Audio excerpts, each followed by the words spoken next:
Everyone, welcome to my first video of geography WB board. और अगर आपने routine नहीं देखा है, जिस रूटीन में जिस पैटर्न में मैं वीडियोस अपलोड करने वाली हूं, तो आप बिल्कुल जाकर के उससे पहले देख लो। I want to bring a change in all of the lives that is watching this video right now and the videos that they will watch in the future. So without wasting any more time, let us roll with the topic.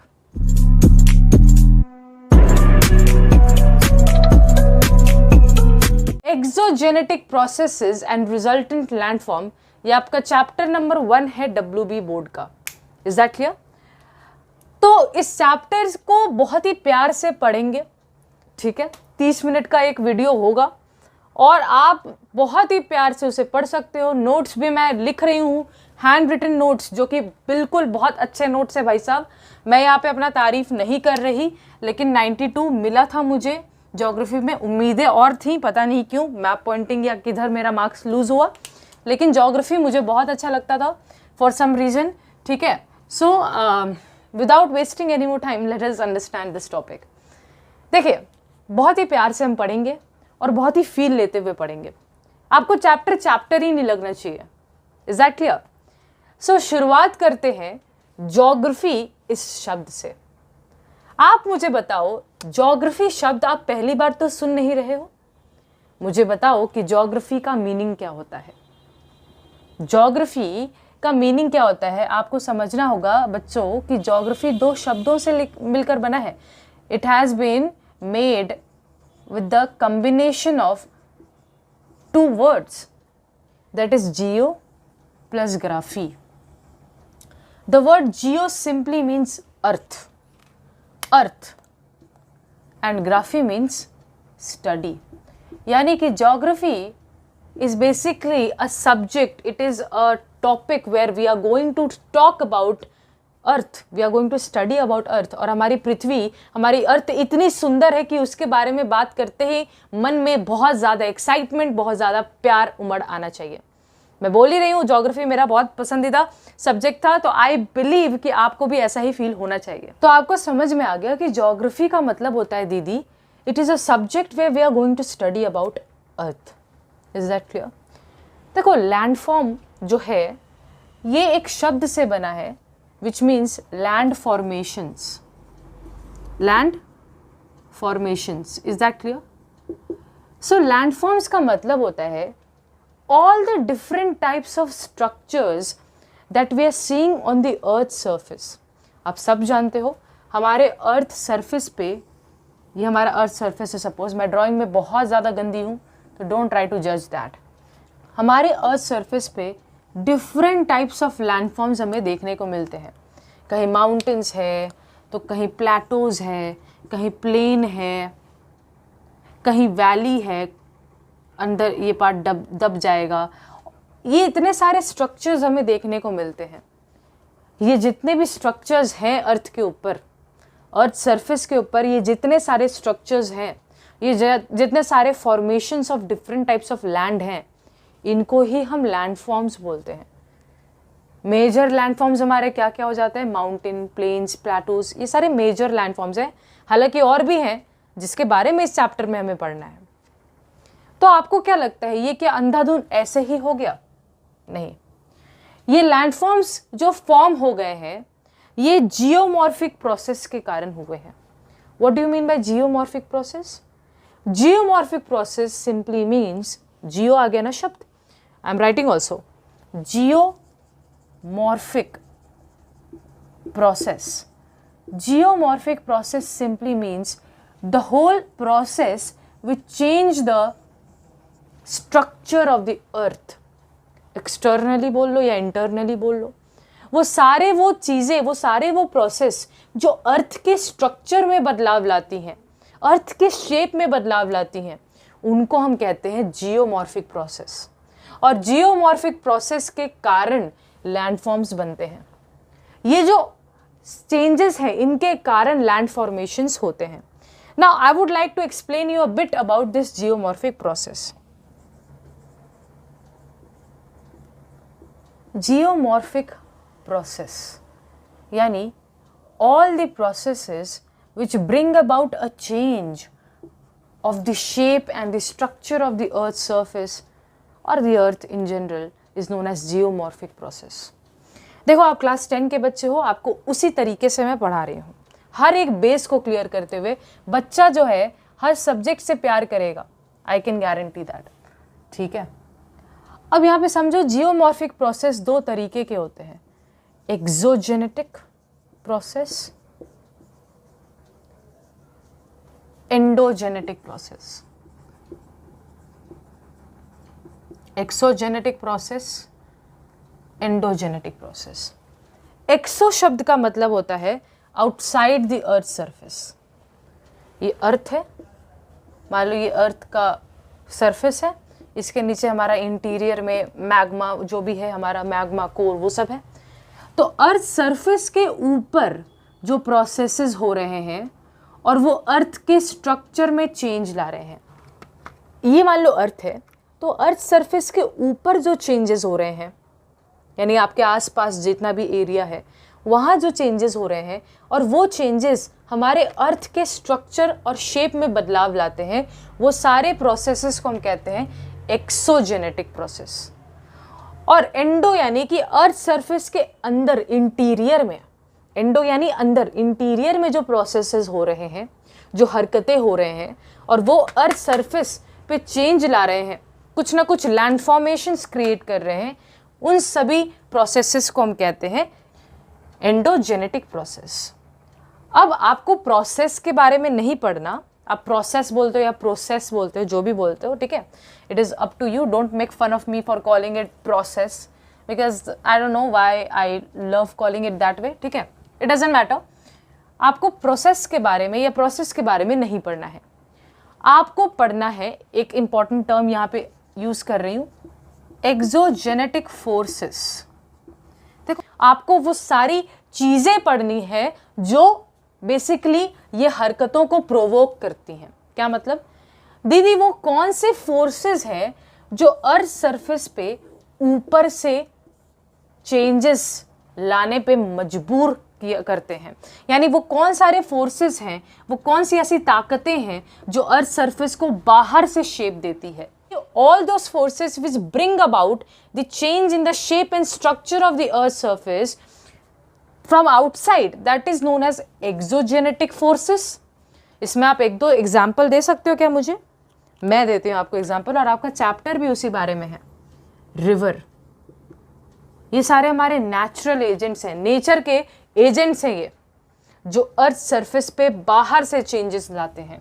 River, wind, glacier, इन सब के बारे में हमें पढ़ना है। Is that clear? इन सब के बारे में हमें पढ़ना है, ठीक है। और भी काफ़ी चीज़ें होंगी, लेकिन आपके हिसाब से इतना ही, आपके क्लास 10 के हिसाब से इतना ही काफ़ी है। अगर आप 11-12 में ज्योग्राफी लोगे तो आपको पता चलेगा, आपको काफ़ी डिटेल में इन सब के बारे में पढ़ना है, जो कि फन होगा आपके लिए। It would be very fun for you, right. So exogenetic forces यानी all those forces which act over the surface of the earth and change the shape and structure of the earth surface, they are known as exogenetic forces. और endogenetic forces क्या होंगे? देखो मैं process की बात नहीं कर रही, मैं यहाँ पे बात कर रही हूँ endogenetic forces. All those forces which bring about a change in the shape and structure of the earth surface from inside, यानी कि अर्थ सरफेस के अंदर कुछ ऐसे फोर्सेस हैं, कुछ ऐसे ताकतें हैं जो अर्थ सरफेस के ऊपर कोई चेंजेस लेके आती हैं, लैंड फॉर्मेशंस करती हैं, उनको हम बोलते हैं एंडोजेनेटिक फोर्सेस।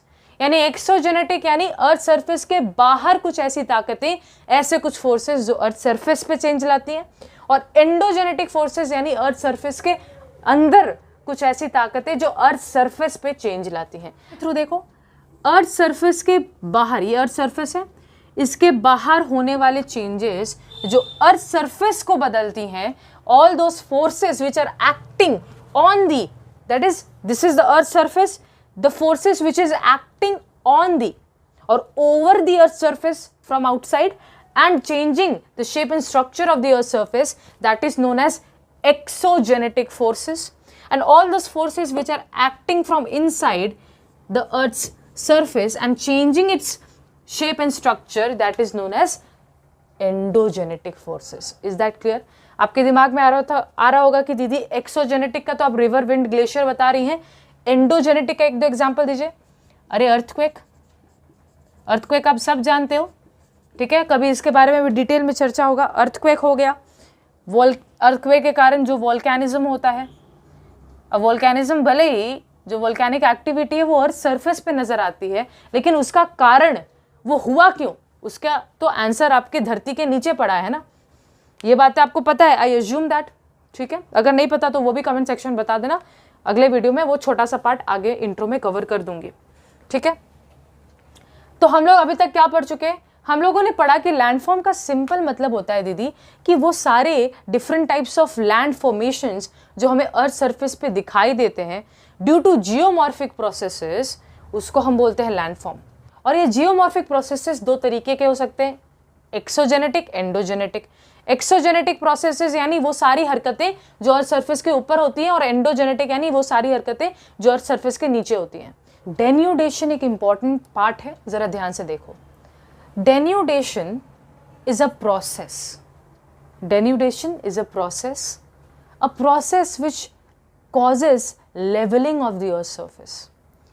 वो पूरा तरीका, वो पूरा प्रोसेस जो अर्थ सरफेस को लेवल करता है, लेवल करता है यानी समतल बनाता है, प्लेन बनाता है, या प्लेन बनाने की कम से कम कोशिश करता है, वो सारे प्रोसेस को हम बोलते हैं डेन्यूडेशन। देखते हैं, ये मान लो कुछ ऐसा लैंड है आपके पास, ऐसा लैंड है आपके पास, वो सारी प्रोसेसेस, वो सारी चीज़ें, अभी हम पढ़ेंगे प्रोसेस के बारे में इंडिविजुअली, लेकिन वो सारे बोल सकते हो हरकतें, प्रोसेसेस जो आपके इस अर्थ जो कि इर्रेगुलर है उसको लेवल करने में मदद करेगी, उसको लेवल करने में मदद करेगी। अभी भी ये इर्रेगुलर है और इसका प्रोसेस चलता रहेगा और ये कोशिश करेगी कि अर्थ सरफेस लेवल हो जाए। इसको हम लोग बोलते हैं denudation. Denudation is the process of levelling of the earth surface. Is that clear? अब यहाँ पे डेन्यूडेशन में चार बातें आती हैं और ये आपको पता है, लेकिन ऊपर ऊपर से आपको डीपली नहीं पता है। और मैंने क्या बताया, हर चीज़ हम डीपली यहाँ पे पढ़ेंगे। सबसे पहला है वेदरिंग, फिर है हमारे पास erosion, transportation and deposition. Weathering क्या होता है, इसको बस एक एग्जाम्पल के रूप में समझो, ठीक है। मान लो आपके पास ये पत्थर है, आई नो पत्थर जैसा पता नहीं दिख रहा है कि नहीं, ये पिक्टोरियल डायग्राम मैं आपको दिखा रही हूँ। देखो ज्योग्राफी में तो आपको इतने डायग्राम्स बनाने हैं कि एग्जामिनर बोले कि यार क्या माशाल्लाह क्या ड्राइंग है, मतलब ऐसा। आपको इंडिया भी चैप्टर हम करेंगे, देखिएगा आप कितना बार हम मैप प्रैक्टिस कर लेंगे, आपको प्यार हो जाएगा इंडिया चैप्टर से। देखिए वेदरिंग, वेदरिंग क्या होता है आप ध्यान से समझिएगा। वो सारी चीज़ें, ध्यान से सुनिए, वेदरिंग का यहाँ पे कोई भी लेना देना नहीं है वो वेदर से जो आप सोच रहे हैं। यहाँ वेदरिंग का मतलब वो नहीं होता है। यहाँ वेदरिंग का मतलब क्या होता है, ध्यान से सुनो। वो सारे प्रोसेस, मान लो यहाँ पे कुछ नेचुरल एजेंट्स हैं।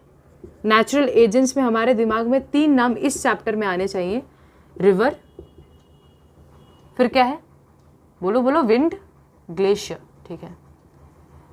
ये तीन नेचुरल एजेंट्स हैं, ठीक है। इस वक्त मैं एग्जांपल लेती हूँ विंड का, जल्दी दिमाग में जाएगा इसीलिए। मान लो विंड बह रहा है, विंड बहता गया और एक पॉइंट ऑफ टाइम ऐसा आया कि यार ये ऊपर का रॉक लेयर ना ढीला पड़ गया, लूज हो जाता है कि नहीं। अरे लगातार तुम बताओ, यहाँ पे रॉक पड़ा है और बहुत तेज रफ्तार से, बहुत तेज स्पीड से विंड जो है, हवा जो है वो बह रहा है, तो उसका जो टॉप लेयर होगा बच्चों वो ढीला पड़ जाएगा, it will become loose. And once it becomes loose, what will happen, it will break into smaller parts, ठीक है। वो छोटे छोटे टुकड़ों में बट जाएगा। अब काफी लोगों को लगता है कि दीदी इसको तो इरोजन बोलते हैं ना, दिस इज नॉट इरोजन। देखा यहीं पे गलती होती है, बहुत बच्चों की होती है, मेरी खुद की होती थी भाई। ये इरोजन नहीं है, ये वेदरिंग है। मैंने बताया वेदरिंग का मतलब यहाँ वो वाले वेदर से रिलेटेड नहीं है कि आज यार गर्मी है, ऐसा कुछ नहीं है। यहाँ वेदरिंग का सिंपल मतलब होता है कि नेचुरल एजेंट्स जब लगातार गुजर रहे होते हैं पर्टिकुलर एग्जांपल ले लो कि रॉक है हमारे पास, रॉक लेयर का ऊपर वाला जो हिस्सा है जब वो लूज हो जाता है तो वो छोटे छोटे टुकड़ों में डिसइंटीग्रेट हो जाता है। What word am I using? देखो इंग्लिश भी सीखते रहना है। डिसइंटीग्रेट,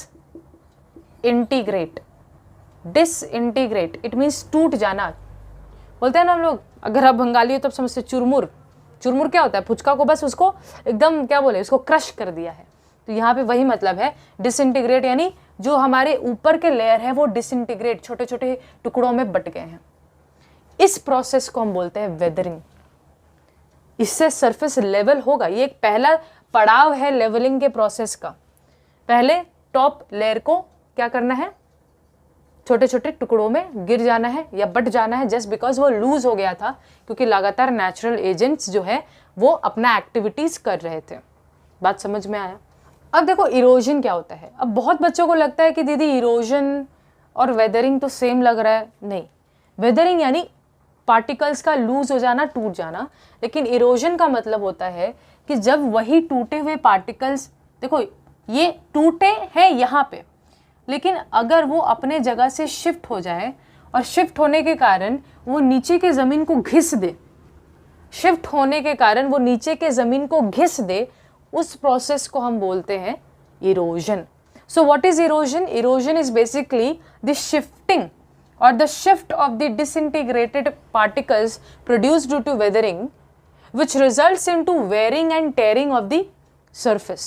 wearing and tearing यानी घिसाव हो जाता है, घिस जाता है सरफेस, क्योंकि मान लो छोटे छोटे टुकड़े यहाँ से यहाँ चले आए, तो वो जब जंप करके तो आए नहीं। मैं अभी जंप की तो क्या मतलब, रॉक थोड़ी ना जंप करेंगे, वो घिसते हुए आए। जब वो घिसते हुए आए तो वो नीचे का सरफेस घिस गया। इस घिसाव को हम कहते हैं वेदरिंग। अब समझ पाए? इस घिसाव को हम वेदरिंग कह रहे हैं। और ये होगा कब? जब वो अपने जगह से हिलेंगे तभी तो होगा। बात समझ में आ गया? The shifting of the eroded particles, this is known as transportation. Is that clear? और जब यही इरोडेड पार्टिकल कहीं जाके जम जाएंगे, अक्यूमुलेट हो जाएंगे, तब हम बोलेंगे कि the process of deposition has taken place. The process of deposition has taken place. So denudation क्या है? Denudation is the whole process of leveling of the earth's surface. It involves 4 major processes, that is weathering, followed by erosion, followed by transportation, followed by deposition. Weathering यानी कि rock का ऊपर का layer का loose होके टूट जाना, बिखर जाना। जब वही टूटा हुआ हिस्सा थोड़ा आगे मिले तो वो अपने सरफेस को जरूर घिसा होगा। उस घिसावट को और उस जो इरोजन हुआ है उसी प्रोसेस को हम इरोजन कह रहे हैं। जब वही इरोडेड मटेरियल आगे बढ़ने लगते हैं तो वो जो बोल सकते हैं हम लोग शिफ्ट हो रहा है, that is known as transportation. और जब वही जाकर के अक्यूमुलेट हो जाएंगे उसको हम बोलेंगे डिपोजिशन। ये सारी हरकतें कौन करेगा? क्या विंड अकेला करेगा? नहीं, रिवर भी कर सकता है भाई। रिवर बहते हुए जा ही सकता है, तोड़ के घसीट के लेके जाएगा और कहीं जाके डिपॉजिट करेगा। पढ़ेंगे उसके बारे में डिटेल में, पढ़ना तो हमें है ही। फिर ग्लेशियर भी ये काम कर सकता है। तो ये सारी हरकतों के हमको पढ़ना है, कोई बड़ी बात नहीं है। लेकिन आज का वीडियो खत्म होने से पहले मैं और 3 इंपॉर्टेंट शब्दों से आपको मिलवा दूंगी, फिर मिलेंगे कल के वीडियो में, रिवर के साथ शुरू करेंगे। ठीक है? ग्रेडेशन का मतलब क्या होता है? देखो, ग्रेडेशन का मतलब बहुत सिंपल है। ग्रेडेशन का मतलब होता है कि अगर कोई ऊंचा जमीन है, एक लेवल अप लैंड है आपके पास, तो इरोजनल एक्टिविटी करके, इरोजनल एक्टिविटी यानी घिसने का एक्टिविटी, इरोजनल एक्टिविटीज करके हम इसको लेवल कर देंगे। ठीक है? और अगर कोई नीचा जमीन है तो डिपोजिशनल एक्टिविटी करके हम उसको लेवल कर देंगे। सो ग्रेडेशन का मतलब होता है it is the process of levelling of the earth surface. ठीक है? यहां पे अगर अर्थ सरफेस नीचा है तो उसको ऊंचा बना के लेवल कर दो, और अगर वो ऊंचा है तो उसको नीचा करके लेवल कर दो। तो ऊंचा है तो नीचा कैसे होगा? इरोजनल एक्टिविटी करके, और नीचा है तो ऊंचा कैसे होगा? डिपोजिशनल एक्टिविटी करके। तो ग्रेडेशन का सिंपल मतलब होता है it is the process of levelling of the earth surface. तो जैसा कि आपको दिखाई दे रहा है, इस ग्रेडेशन को मैंने 2 कैटेगरीज में, इनफैक्ट 2 कैटेगरीज में हम बांटते हैं। वो है डिग्रेडेशन और अपग्रेडेशन। देखो, डिग्रेडेशन कुछ नया तो हुआ नहीं। डिग्रेडेशन मतलब अगर कोई ऊंचा सरफेस है तो आप उसको इरोड करके, यानी इरोशनल एक्टिविटी करके आप उसको लेवल कर दो। तो the process of levelling, the process of degrading और downgrading a surface in order to level it out with the activity of erosion is known as degradation. And the process जहाँ पे एक बोल सकते हैं कि जो है डिप्रेशन क्रिएट हुआ था, तो उस पे हम लोगों ने क्या किया, उसको डिपोजिशन वाले एक्टिविटीज़ को करके हम लोगों ने उसका लेवल अप कर दिया। तो लेवल डाउन करना, in order to level out, चीज़ों का लेवल डाउन करना इरोशनल एक्टिविटी के मदद से ताकि वो लेवल में आ जाए, उसको बोलते हैं डिग्रेडेशन। और चीज़ों को लेवल अप करना डिपोजिशन के एक्टिविटी से ताकि वो चीज़ें लेवल में आ जाए, उसको बोलते हैं अग्रेडेशन। और डिग्रेडेशन और अग्रेडेशन को एक साथ हम ग्रेडेशन बोलते हैं। बातें समझ में आ गई? अगले वीडियो में हम डिस्कस करेंगे रिवर के कुछ इंपॉर्टेंट टर्म्स, और फिर आई थिंक थर्ड वीडियो में हम डिस्कशन चालू कर देंगे अपना लैंड फॉर्म्स का, और जो कि बहुत ही प्यार से हम करेंगे भी। Is that clear? If you liking the video then why not hit the subscribe button. यार सबके साथ शेयर करो, आप अपने WB स्टूडेंट्स के साथ शेयर करो, उनको बोलो कि उन्हें अब चिंता करने की कोई ज़रूरत नहीं है, आई एम ऑलवेज देयर। ठीक है? सो अगर आपको अभी भी कोई डाउट है किसी भी टॉपिक को लेके तो आप नीचे कमेंट सेक्शन में कमेंट करो, I will definitely answer you. Thank you so much for watching, take care, stay safe. और जैसा कि हर बार बोलती हूँ, बाहर निकलो तो मास्क लगा के, और हाथ में आप सैनिटाइजर का बॉटल भी लेना मत भूलना। एक नया जो है डायलॉग ऐड कर